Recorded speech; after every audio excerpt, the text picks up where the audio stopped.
18 years na OFW yung asawa ko sa Saudi Arabia in electrical engineering field. But right now, for 12 years, dito sa kabundukan ang opisina niya.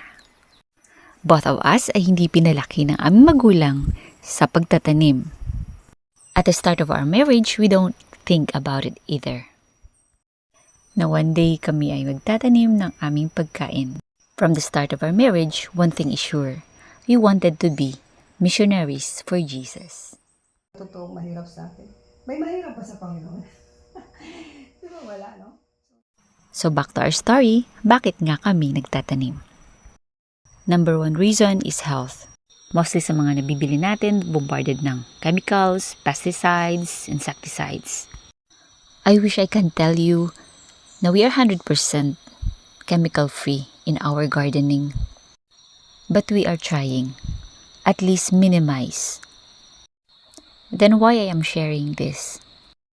Kasi hanggat hindi mo sisimulan, wala kang madidiscover. Now you will able to explore your options.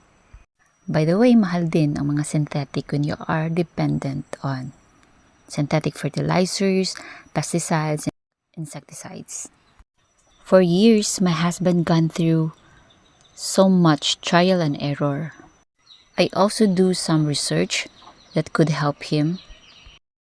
Since siya madala sa garden, he can able to explore different approaches based dun sa informations. Actually, mura ang paggawa, example ng 100% natural and organic fertilizers. Some of them takes more time para magamit sa iyong garden.